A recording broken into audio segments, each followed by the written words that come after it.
he just sat me down and was like, "You're enjoying the money, right?" I'm like, "Yeah, I'm loving the money. My first job. I'm loving this." Yeah. He was like, "You want to keep making this kind of money, right?" Like, "I'd like to. Yeah, if I can. But do you want to keep doing it for this kind of work?" Like, "Not at all. No, sir." He's like, "Well, then maybe you got to take a chance." Everything black on black. If I studied that facts on facts. I just want to close this panel. Bet. Ready? Yeah, man. I heard. Have you done a podcast before? Never. This is your first one? Yeah, man. Oh, let's go. All right, I'm just gonna like give a little intro and I'm gonna let you introduce yourself and then we'll just flow. And then literally you're just having a normal conversation. Yeah. All right. All right. Yeah. All right, bet. Welcome back to another episode of the Black is the New Rich podcast. And today we got a very special guest because he's doing some unique things in the community. And I feel like it was special to bring him out here because sometimes we feel like we have unique talents and we don't necessarily know how to bring them out. But I don't want to keep on talking. We're going to get into the story. Can you please introduce yourself? I appreciate that. Well, my name is Jake Thompson. I'm a PA announcer. I'm currently the PA announcer for the Raptors 905. For those who don't know what that is, PA just stands for public address. So to break it down, basically, you've ever been to a sports game, any kind of arena of some kind, the voice that you're hearing in the arena, but maybe you're not seeing who it is talking. That's you. That's me. Jeez. That's me. So I'm lucky enough to do that for the Raptors 905. I've been doing it since 2018. Oh, so that's like that's 5 years already. Yeah. Already. It doesn't feel like it because of the pandemic. COVID. Yeah. They did a season down in Vegas in the G League bubble. You never got to go out there. No, I'm strictly home. I protect the nest, you know? Okay, dope. So I just want to get into a quick lead up of how you got there. Where did it begin? Honestly, so I'm gonna take y'all way back. So I went to Humber College. Yes. And I was working for the athletics department. And so it started with me just trying out emceeing, being a host. So I was just yelling out contest winners, running the halftime games, things like that. Yeah. And the PA announcer at the time, Dwayne Bowles, a friend of mine, he also has a full-time position at the school. So, you know, announcing is kind of, you know. Didn't make sense for him. Yeah, it's kind of, you know, not a priority for him. So he came over to me, approached me. I'll always appreciate him for this, for just coming up to me. And the way he walked up to me, I thought I was in trouble. Like, comes up to me, gets real close, like, "You sound amazing. Come try my job." Wow. I was like, "Oh, all right." I was a little nervous. I brushed it off, and it took like a couple months before I actually bothered to try it. But then when I did, I don't know, it sounds so cliche, but it felt natural. It felt right. Like, this is what you're supposed to be doing. Absolutely. And I mean, don't get me wrong. My first time, I wasn't that good. Like, I think back and some of the things that I was saying and how I sounded over the mic, kind of cringy, but it felt good. And I naturally got better and better. And eventually they trusted me with more than one sport. I went from doing just basketball games to basketball and volleyball, to basketball, volleyball, baseball, and then softball. And then I was doing, emceeing the banquets. Okay. I would speak at tournaments, all kinds of stuff like that. And it just kind of snowballed. Eventually I managed to be in the right places at the right times, knowing the right people. Yeah. Which is huge. And so then I went on to announce games for U of T, for Ryerson, Athletics Ontario. So you worked all the way up. Yes. Okay. I've done OSBA. Shoot. The list goes on. I did some soccer league, professional soccer league I didn't even know exists. Yeah. But they found out about me and asked for my help. I did a game there. I did TFC2, the affiliate to Toronto FC. Oh, they have a junior team? Yeah. So they're equivalent of like Raptors 905. Okay. Or Marlies, whatever you break it down by. Makes sense. And I did a season there. And I did the G League showcase when it was before Vegas became the spot for the G League showcase. Yeah. They would just kind of have it whoever wanted to host it. Yeah. And Mississauga hosted it, and it was a 2-court system. So obviously their announcer at the time, he can only do 1 court at a time, obviously. True. But me and him had a relationship. He called me up I managed court 2, and it went well. So then when he decided to leave the job, I was Next up. Yeah, I was their first call. Okay, lit. So with everything that you said, there's one thing that is really sticks out to me. It's someone opening the door for you and relationship building. Can you talk about that? Absolutely.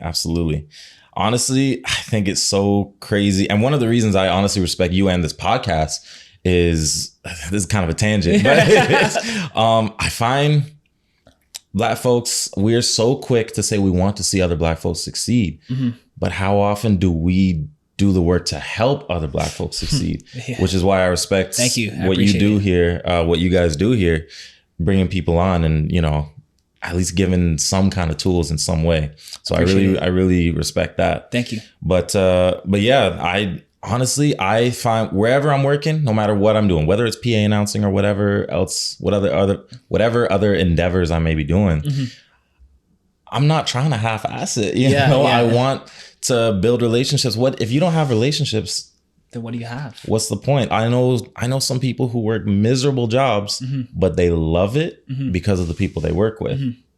They built relationships, and those will go on to help them out. And I credit everything I do to relationships. The reason I picked up a mic to MC was because a friend of mine said, "Hey, I think you'd be great at it. Try it out." Yeah. The reason I got into PA announcing was a friend said, "You sound great. Come try this out."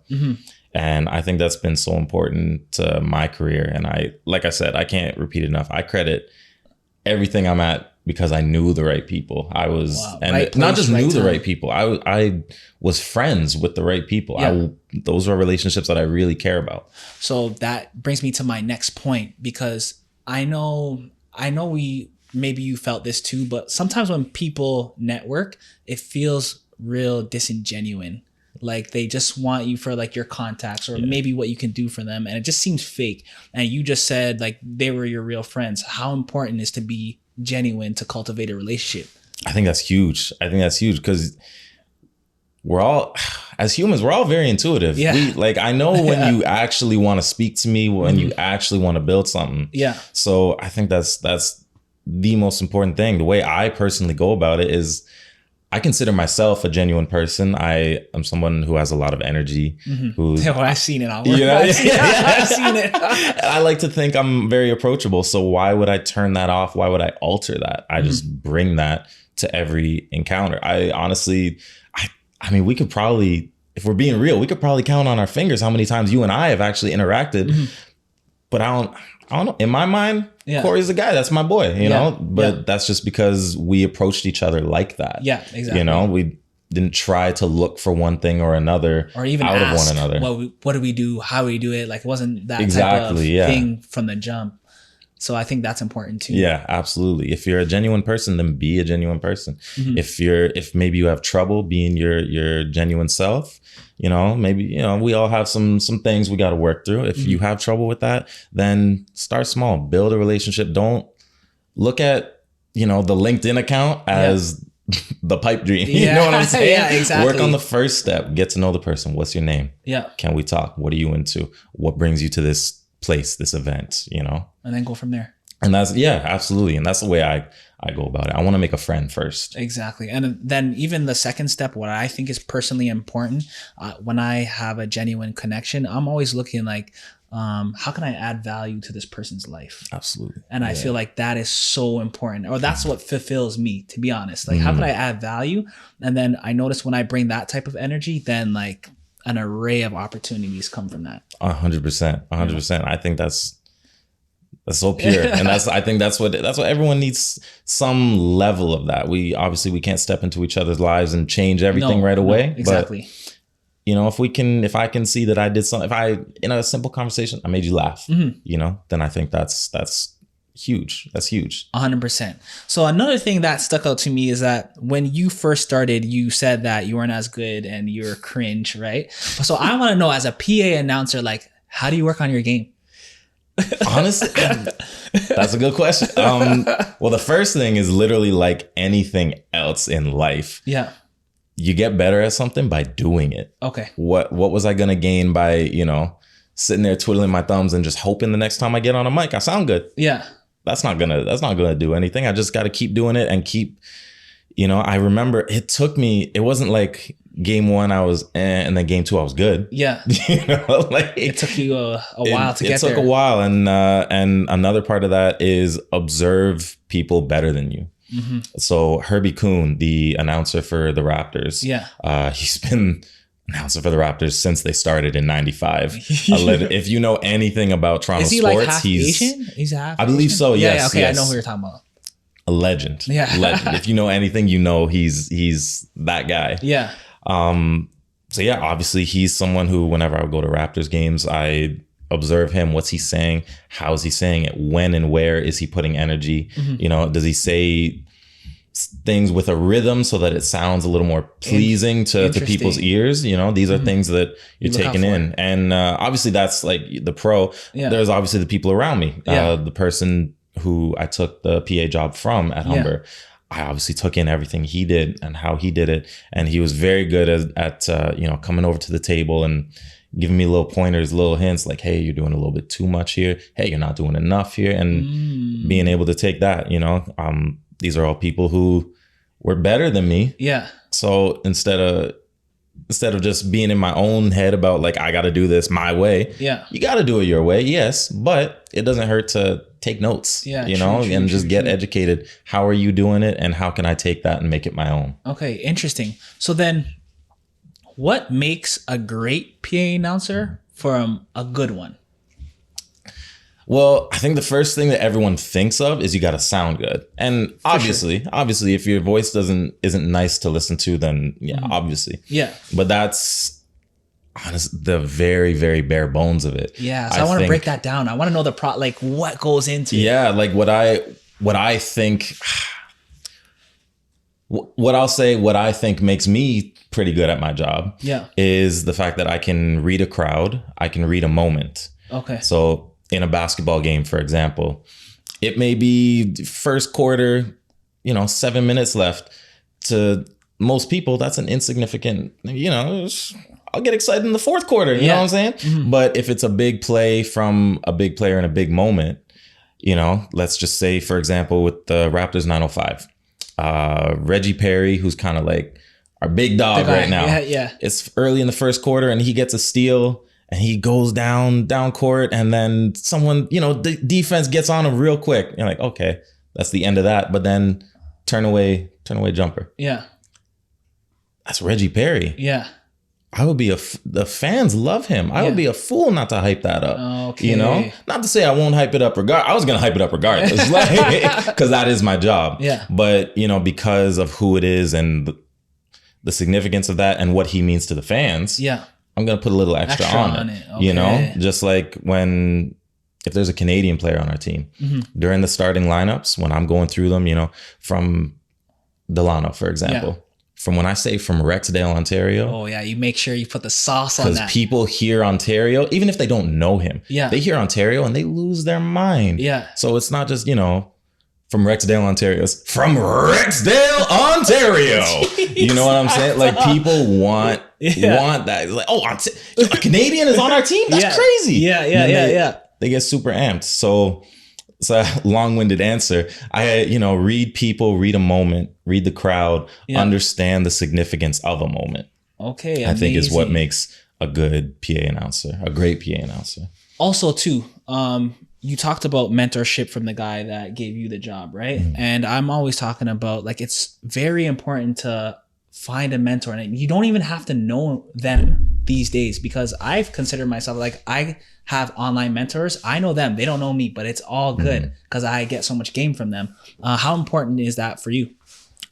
I think that's so important. That's so important. And like, man, I again, just repeating myself, I can't thank him enough for giving me the opportunity to do college games, because that opened up a whole door. Yeah. And it was so important because if he told me I was doing a good job, then I knew I was doing a good job. Yeah.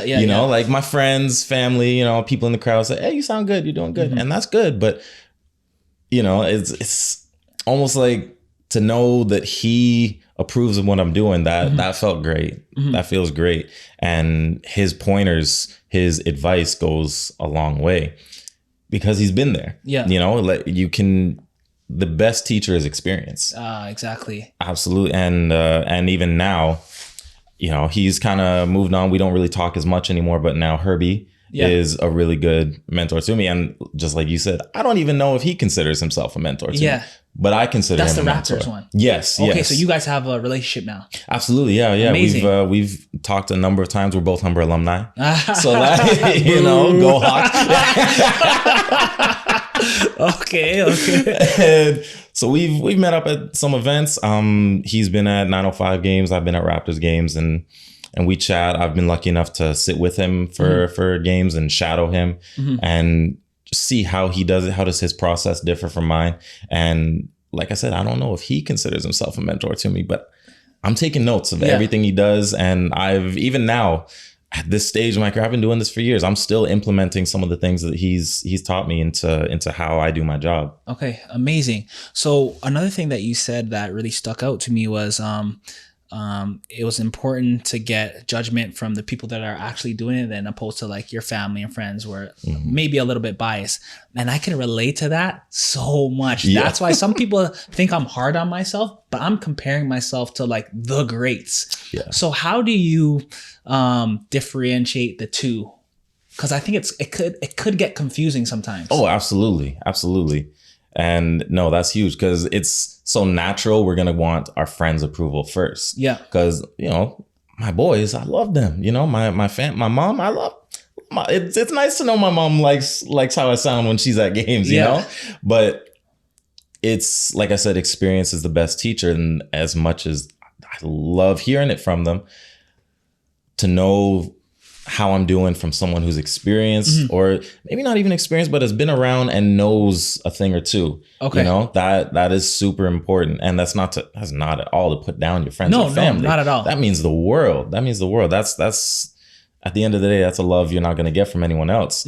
But, you know, to hear someone who's been through your shoes say you're doing good, or even you're not doing so good, and to give you pointers on how you can improve, that's very, very significant. Because, you know, a basketball player can't teach you how to swim. Yeah, exactly. You know, exactly. You know what I'm saying? If you've never thrown a ball before, how are we supposed to go out and play baseball? Yeah. You know what I'm saying? Yeah. Facts. Like things like that. But I think that's just super important. And I think we all can. That's why it's so important to me. If I see anyone who's doing anything related to what I've done in life or am doing in life, I think it's so important to jump on that. That's an opportunity to teach. 100%, give back. And maybe we get into conversation and I realize, shoot, maybe you actually know more than me. So go ahead, put me on game. Yeah. You know, and I think that's important as athletes. Yeah. You know, I know you're an athlete like myself. We can say if we see people younger doing our sport, we're gonna want to show them a thing or two. I'm sure you have experience with video and photography. Yeah. You know, I'm sure I can imagine you're putting people on game every chance you get. Yeah. You know? Especially in the DMs. For exactly. Sure. For sure. So I think that's huge. That's huge. And that's something that I'm just recently starting to get comfortable with, is being in a position where I can help people out. Because you have some skin in the game now too, which is important. Exactly. Yeah. It's crazy to think that I almost feel guilty. I just kind of ended up with this job. Yeah. That some people work their lives to get. And I do not take that for granted at all. Amazing. But because of that, I have a little experience. I've seen some things. I've done some things. Yeah. I've made mistakes. Yeah. I've had great successes. Okay. So, you know, like on LinkedIn, a little fun fact, there's a whole group just for PA announcers. Ooh. They post things about PA announcers, whether it's jobs, like, hey, look at this new PA announcer for this professional team. He's doing amazing. And because of that, I've been connected now with a couple other PA announcers from around North America. And there's a whole community. It's crazy. It's crazy. I just got connected with the guy who does the Indiana Pacers. Oh, amazing. And it's right away. He has a video posted of himself doing it right away. Yeah. I'm looking, how's he sound? What's he doing? What's he doing different from me? Yeah. What can I take from it? Yeah. And then on the other end of it, there are people reaching out to me asking, you know, for advice or just words of encouragement. And like I said, that's something I'm still getting comfortable with because I consider myself so young. Mm-hmm. But there are people who can learn from me, just like there are people who I can learn from. Okay, dope.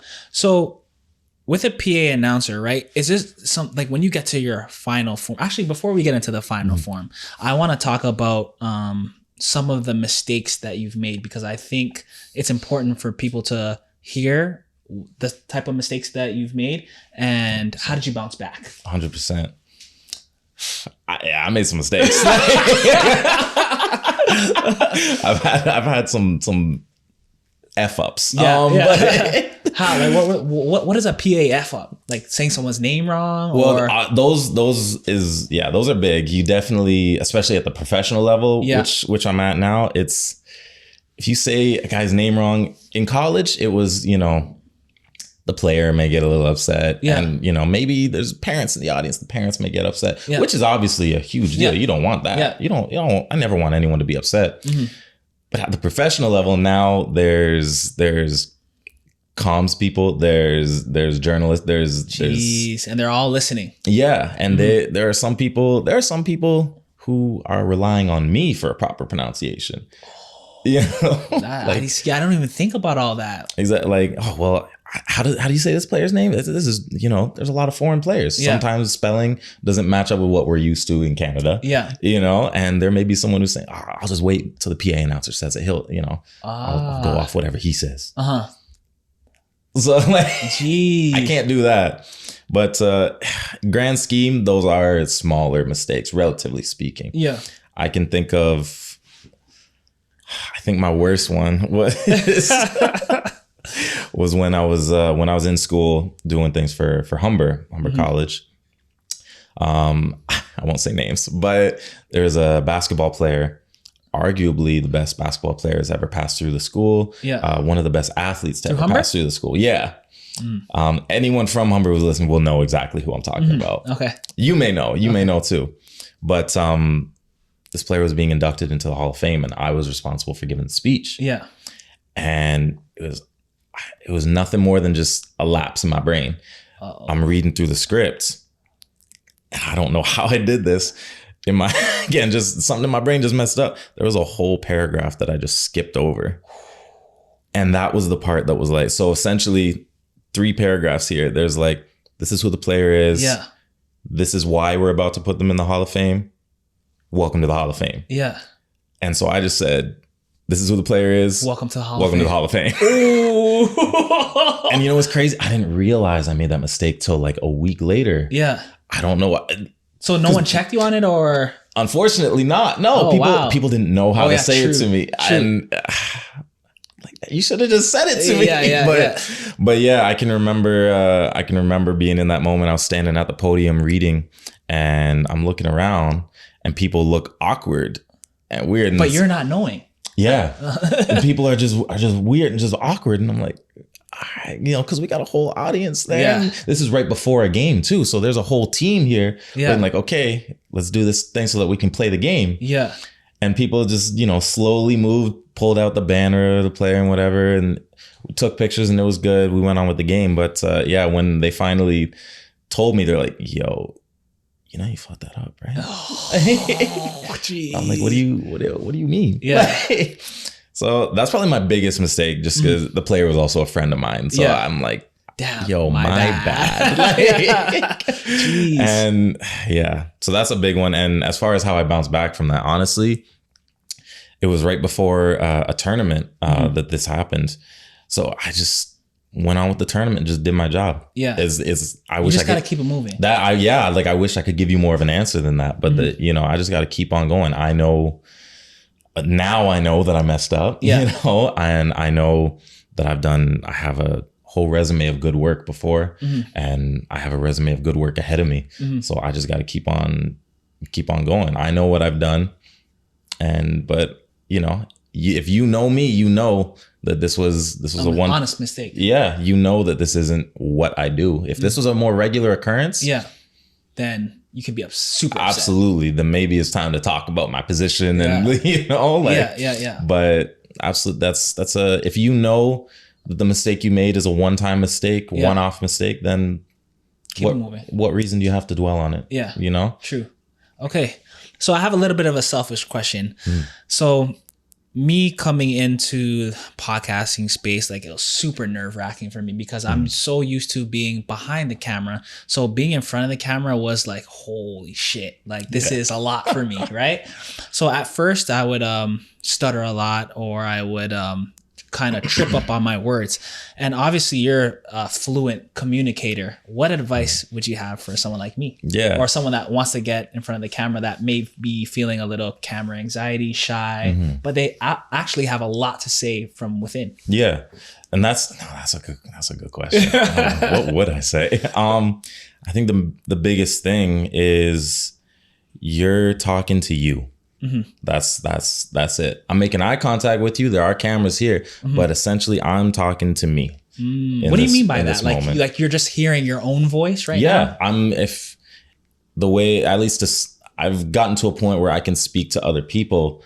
I think at a pretty good level, but to start off, I'm just worrying about me, especially because I'm reading off a script. Okay. And I'm at a table. I'm not in front of a camera. I can get away with this. Yes. So I'm just reading my script the whole time. I'm looking down. I have my pen to point at each word just to make sure I don't miss a word, you know? And I'm just focusing on that. And once I know I feel comfortable with that, then maybe I can look up every now and then to gauge the audience, you know? And then maybe once I'm comfortable with that, then I can start really focusing on what's going on while I'm talking, you know? And it's all just steps. Like you're building exactly, a foundation to become, so you may not even need the paper. Exactly. Like there are some at home games, there are some reads that we do every single game. And at this point I've got them memorized. Yeah. So, and I'm very comfortable with it. So I'm looking around, I'm chilling while I'm like saying the read, you know? And so start by just talking to yourself. And sometimes it may be as ridiculous as you walking around your house talking to yourself. Or reading a book. That's what I heard. Exactly. Yeah. No, that's a huge one. That's a huge one. I especially because at one point I kind of just started to know what script I was reading every home game. So let me read something that's outside of my normal. You know, whether that be a book, maybe I printed off a script from another event or something like that, you know, and just talk to yourself, get comfortable with that. I think a big thing for me, just talking from my personal experience, was just reading throughout the game, saying things throughout the game was okay. I never had a problem with that. Where the nerves would hit me is during the starting lineup. So anyone who's been to a home everyone's game, paying attention at that time. Everyone who's been to a game knows that's a big moment. They turn down the lights. They got spotlight, you know, there's video, there's music. It's a big moment. You're introducing the starting five that are about to lead you to a win. You know what I'm saying? So that's a big thing. And the nerves would hit me. I would go crazy before every game. I'm like, oh my God. And I'm like repeating everything to myself over and over and over and over and over and over. And so I remember my roommates hated me. I would literally just walk around my house yelling the names of players, you know, whether they were going to be in the starting lineup or not, just so I was comfortable saying those names, you know? So I literally would just walk around my apartment like, Corey, Cash, just walking around the apartment, just yelling this over and over again. So that I got so comfortable with it, so comfortable saying it to myself that I could do that now just with a mic in front of me. Okay. Also too, do you find that you have to slow down your mind at all? Because I feel like I have to do that because I have so much within that sometimes I want to go brrr, and then it goes that I can't get it out like that. Yeah. So now I'm training myself to slow down my mind so it comes out more fluent. Absolutely. No, do you do that as well? That's a huge thing. Because you can have so many creative ideas, different ideas of language going on in your head. Yeah. And if you get out every idea at once, it's not going to come across the way you want it to. So maybe whether it's in conversation, whether it's in presentation form like this or whatever the case may be, maybe you got to keep some ideas to yourself and wait till next time. You know, I've had some games where I've wanted to give a certain type of energy, or I think, you know, I didn't like the way I said this player's name. What if I say it this way? But then maybe he doesn't score the rest of the game. So you don't get to use it yet. Yeah. So I got to wait till the next game, you know, just as like an example. Yeah. So maybe it starts with keeping some ideas to yourself, not restricting yourself at all. Never restrict yourself. All right. Give 110%. Okay. But yeah, maybe I just got to wait for my time. Maybe this idea that I have bottled up will have its moment later on. Okay. So when you get to the Raptors as a PA announcer, when, keyword, when, is it something that you can, is PA announcing something that you can do full time? Do any of these guys do it full time and they're okay? Or how does that work? To be honest, what goes on in the States, who knows? I have no idea. I know I have some friends who are talent for NBA teams, whether that's like reporter, hosting, announcing, things like that. And I mean, based on their Instagram, they're living good. But no, to speak for here and now, as far, it's not really a full-time thing. Like I know myself, I do. I mean, like we were talking before this, I do a lot outside of PA announcing.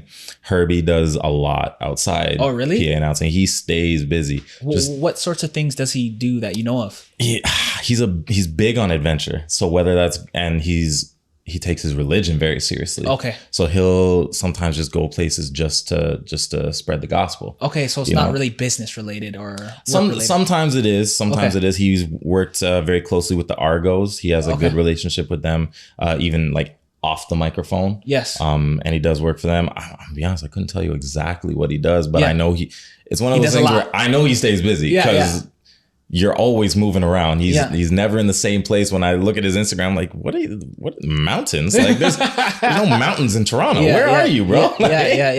Actually, just yesterday, I had to do a corporate event for the Raptors because he couldn't be there. He couldn't make it. His flight got stuck in BC or something like that. But that's sidebar. But Can it translate to maybe becoming a broadcaster at all? Or? Absolutely. It's I wouldn't say it's a direct translation, but it absolutely is doable. A lot of good PA announcers have a background in radio broadcasting. Okay. So they have a diploma, a degree, whatever it may be. Would you consider that or? You know, it's funny. I did a semester in radio broadcasting because I was still fairly new to announcing. So in my mind, as a young kid, I just thought, well, it makes sense. I better do it. Yeah. You know, let me just do it. That's what I'm supposed to do, right? Supposed to do. Yeah. You know, quote unquote.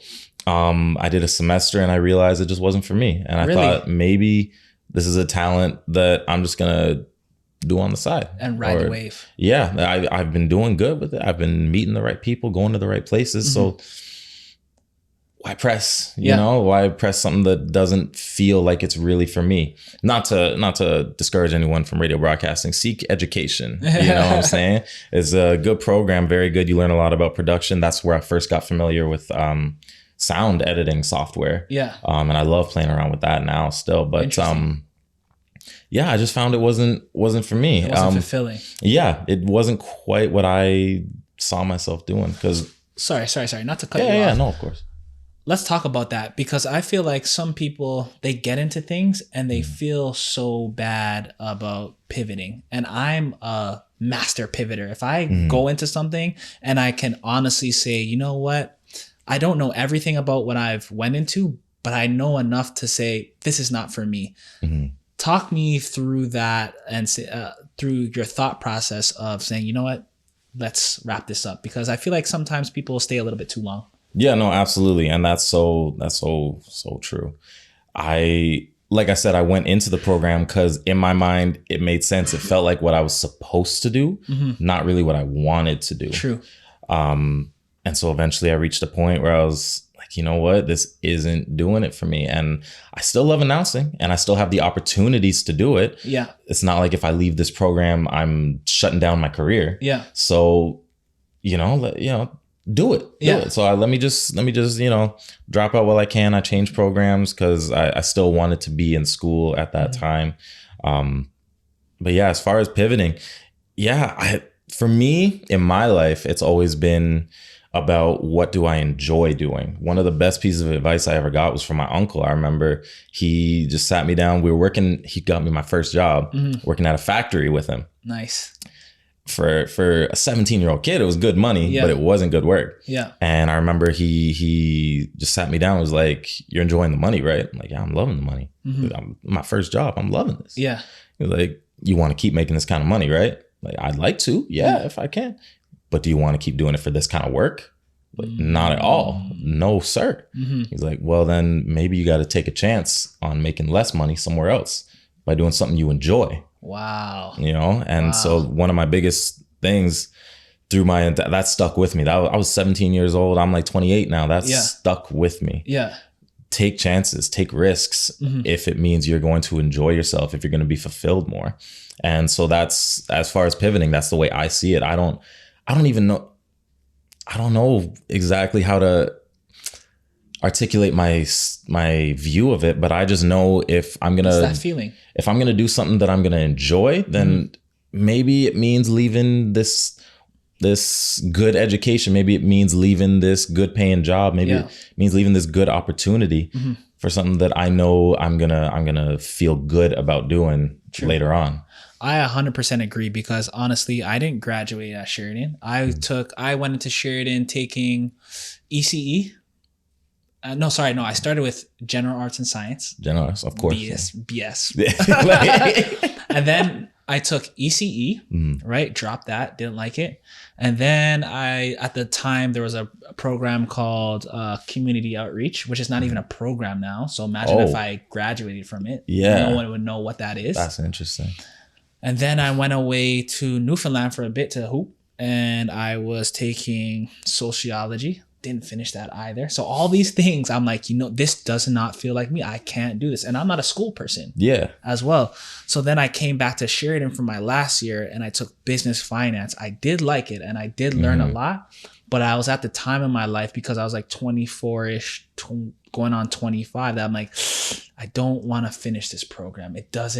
It's not I can't see myself sitting in a bank crunching numbers all day, And then literally I took a chance at 28 with a camera at 28. And then even that, it wasn't it for me, because now I'm here on this side, barely doing the stuff behind the camera. Yeah. So I always tell people, follow your gut and take 100%. More chances and fail faster. Yes. Fail faster is a big one for me. As long as you can honestly say that you've tried it, I don't mind when people quote unquote quit.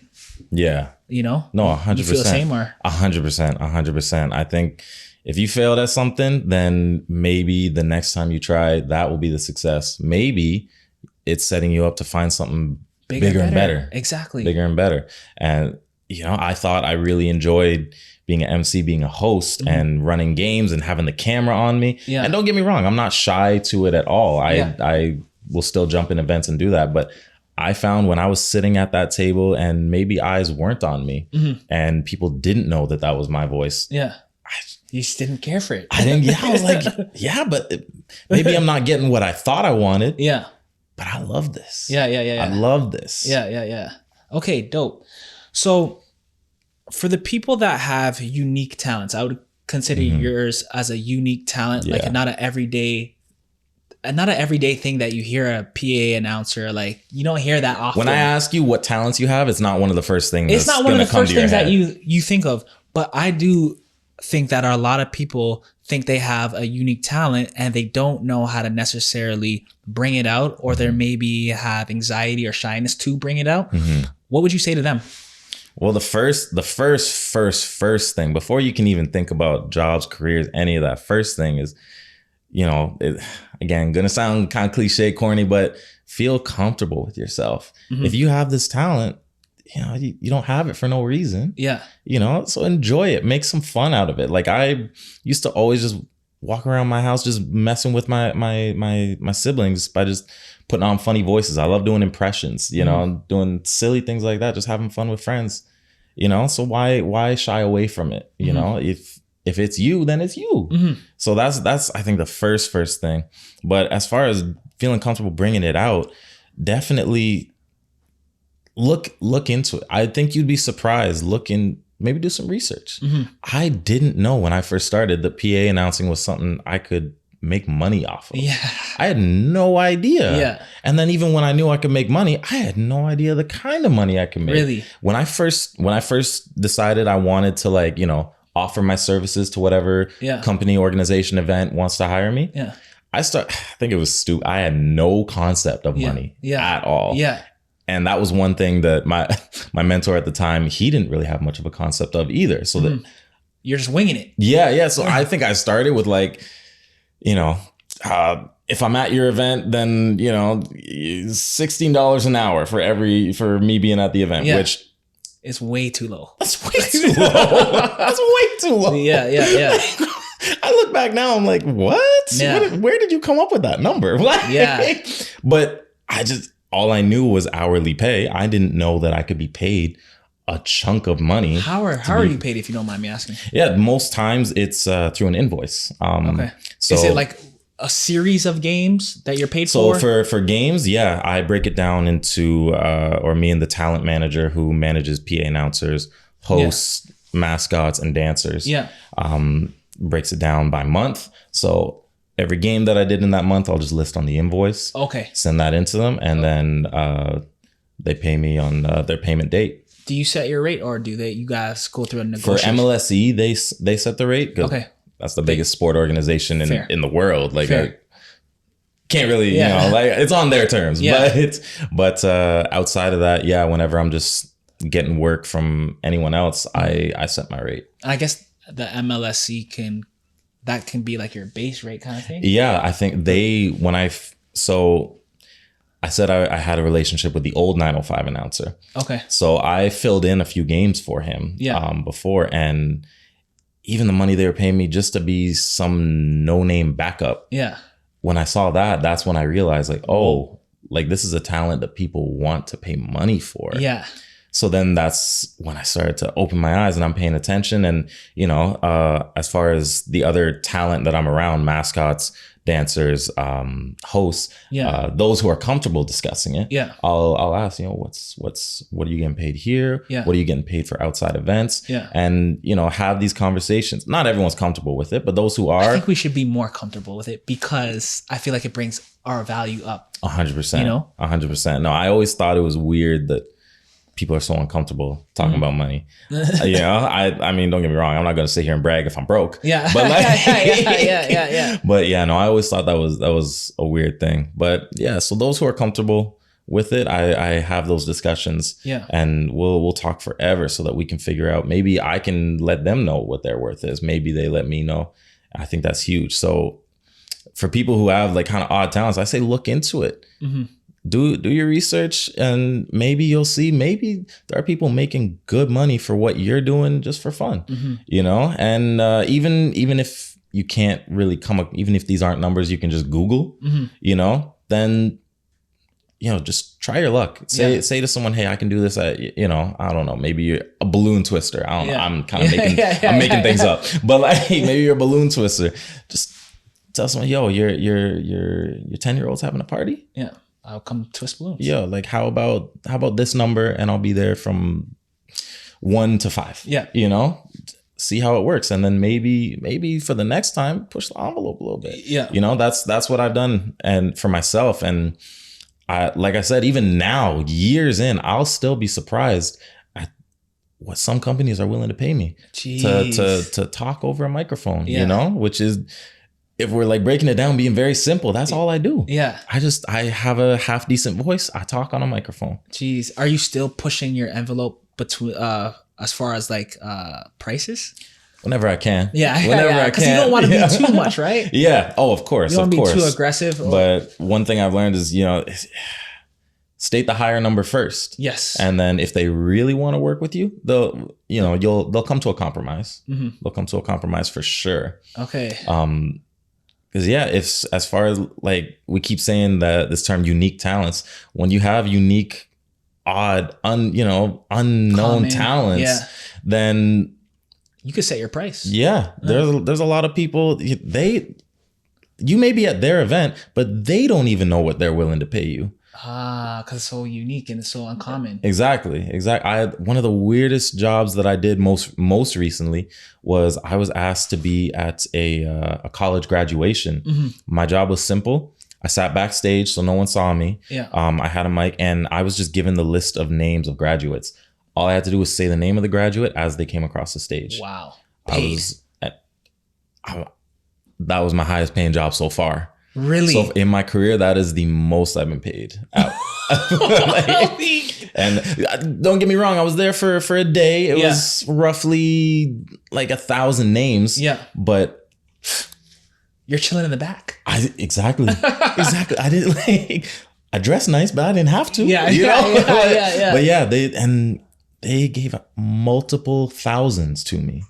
Multiple thousands. Multiple thousands. I won't listen. Y'all stay out of my bank account. I'm not gonna say the number. Jeez. But yeah, they paid very well. So you can make that a thing. You could go on a college tour because they're not all in the same day. 100%. And that was a job that I didn't even know y'all took in announcers. I thought that okay, So that's one of the things I love is I'm still figuring out new jobs. Yeah, I'm still young in this. I'm still learning. Yeah. And I think that gets me more excited than anything. Jeez. Anything. I'm like, it's crazy. I'm a PA announcer first. I do basketball games first. Yeah. But listen, I'll do a voiceover on your documentary. Oh, I'll do voiceovers. Listen, if you ever decide you want to change up the intro to Black is the New Rich, call me up, bro. I promise I got a voiceover for you. You know what I'm saying? I could do graduations. It's crazy. It's wild for me to think. I've kind of gone on a tangent here. But those are things that come off you starting as a PA announcer. And it's like my vocal cords have opened doors for me. And that's crazy. Like I said, it's still, I'm kind of geeking here talking about it because it genuinely still kind of blows my mind to think that that's what I do. I pay rent by talking. Jeez. So that gets me to my next question. How do you take care of your voice? Mm-hmm. Well, the classics, obviously, lots of water, tea. Yeah. I was very lucky. I have a bit of a theater background. Oh, nice. So I did a little bit in music theater. I love performing. I love performing. Okay. But makes sense. And so I learned in music theater because I can dance and I can act. I wasn't a strong singer. So I was taught a lot of different vocal warm-ups, vocal exercises.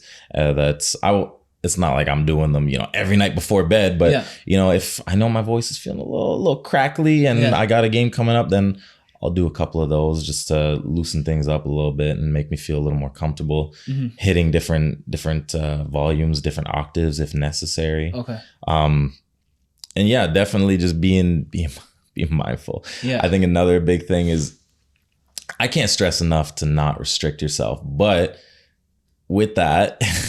know where you're at. I'm never gonna try. My thing is being low pitched. Okay. Low pitched and having gravitas when I speak. Yeah. So I'm not gonna try an octave up there. Because then that's compromising my voice and potentially my career. Exactly. So just definitely knowing myself and doing what I need to. When I feel a cold coming on.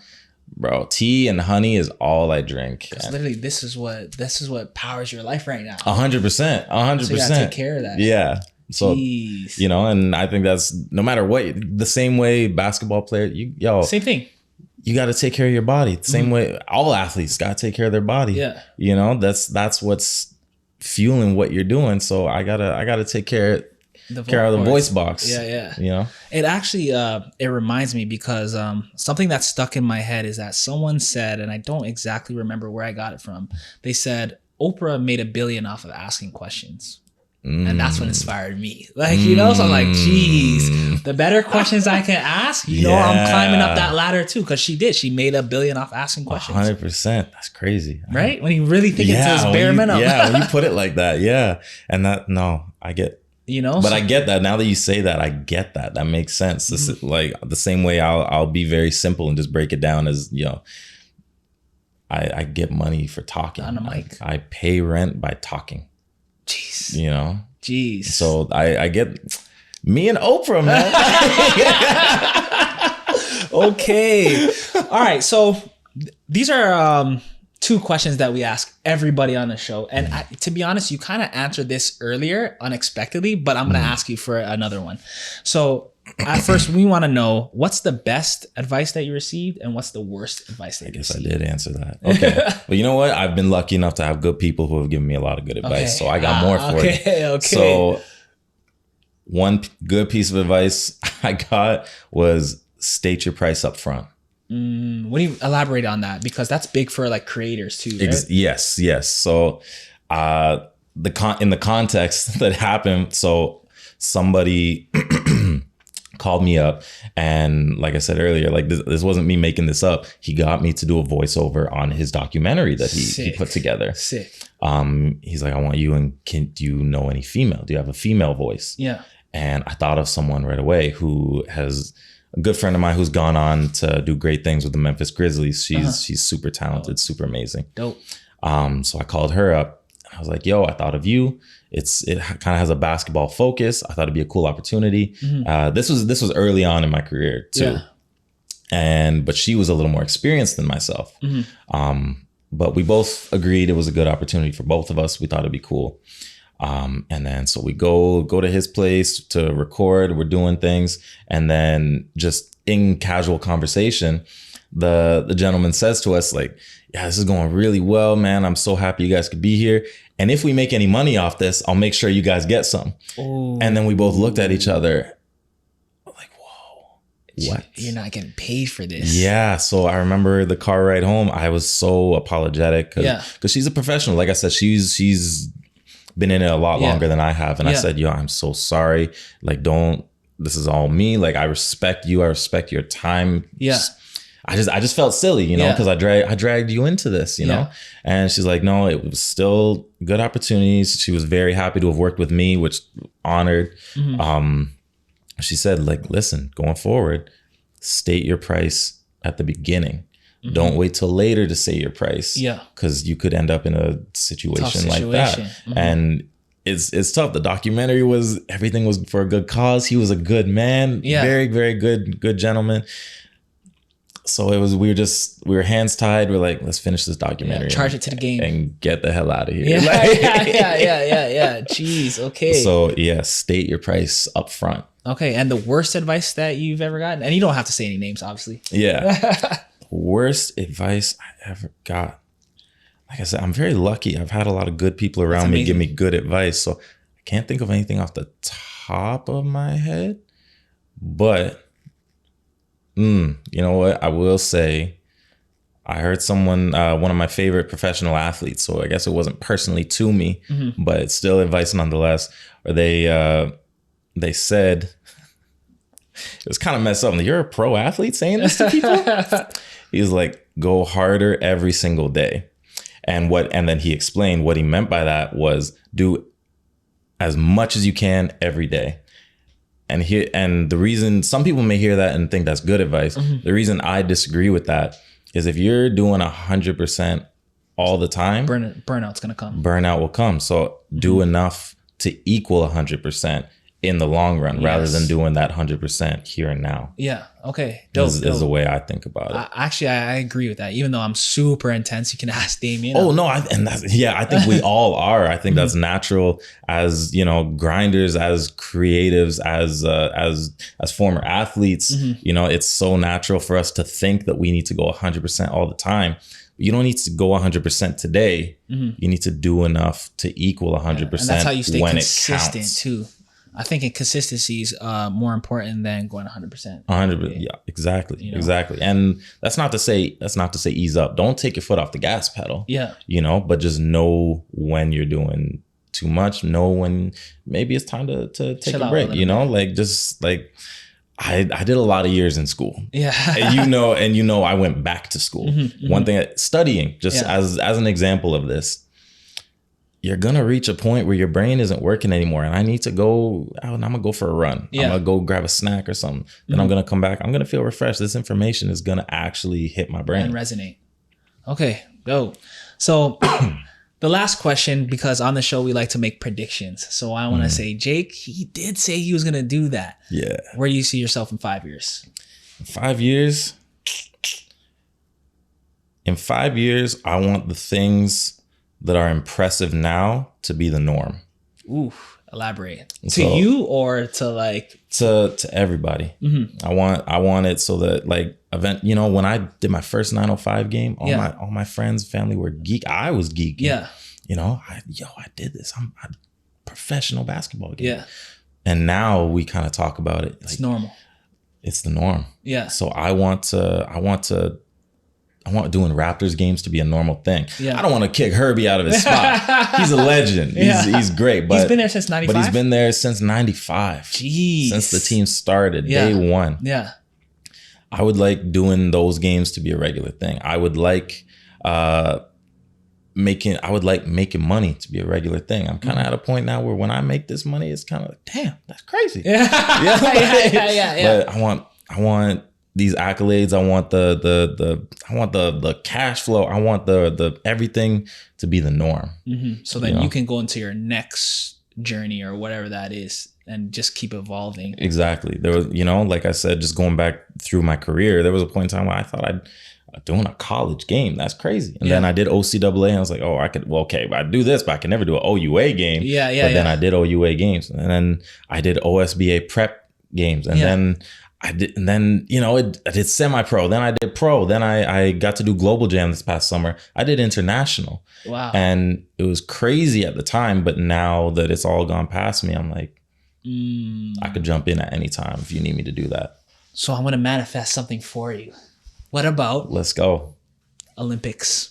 Is that a big? That would be a big one. That would be huge. Yeah. That would be huge. That's Yeah. Even I see the Canada team making the Olympics eventually, right? Of course. And if you're calling those games, that's big. 100%. And like I said, I have international in my resume on my resume now, so it's not far-fetched. Okay. At all. So yeah, I like that. I like that. Respect. Okay. Respect. Dope. So last things. Let people know where they can find you, and if you have any last words, just let out. Yeah. Well, y'all can find me on Instagram at Jake2Fly. That's the number 2 and then spelled FLI. Jake spelled like Jake. And sorry, where they can find me? And last words. Listen, you have so many talents and you're so powerful. And some of these may be the classic, quote unquote, classic talents, and some of them may be uncommon. Whatever it is, I promise you there's a place for you and that talent in the world. And maybe it's making money. Maybe it's not making money and it's just you being creative. But don't sell yourself short at all. Like I said, I make a living off of talking. On paper, that's ridiculous. That is absolutely ridiculous. But I found my place in the world. So go off and find yours. Jeez. Thank you so much, brother. We'll end it right yes, there. yes, sir. Appreciate yes, sir. Everything black on black. If I study that facts on facts.